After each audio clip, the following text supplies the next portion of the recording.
প্রধান উপদেষ্টা আর কোনো রাজনৈতিক দলের সাথে যুক্ত হয়ে রাজনীতি করবেন না বলেই নিজের ধারণা জানিয়েছেন এনসিপির মুখ্য সংগঠক সার্জিস আলম। সোমবার রাজশাহীতে নগরীর চেম্বার অফ কমার্স ভবন অডিটোরিয়ামে সাংবাদিকদের প্রশ্নের জবাবে তিনি এসব কথা বলেন।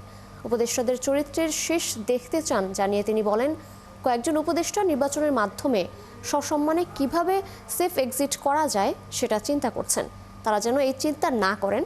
নির্বাচনের মধ্য দিয়ে চুপি চুপি দায় সারাভাবে চলে যাওয়া সম্মানের না। উপদেষ্টাদের কারণে বিচার, আইন শৃঙ্খলা রক্ষা, বৈদেশিক সম্পর্ক এসব ক্ষেত্রে সমস্যা হচ্ছে বলেও তিনি মন্তব্য করেন। সার্জিস আলম জানান, ফেব্রুয়ারির মধ্যেই জুলাই সনদের আইনগত ভিত্তি ও গণঅভ্যুত্থানে হত্যায় জড়িতদের শীর্ষ পর্যায়ের বিচারের রায় হলে ঘোষিত সময়ে নির্বাচনে যেতে বাধা নেই এনসিপির।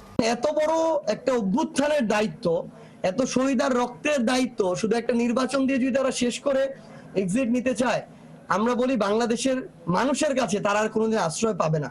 সো যেটুকু সময় আছে আমরা চাই তারা তাদের দায়িত্বটুকু সাহসিকতার সাথে পালন করুক।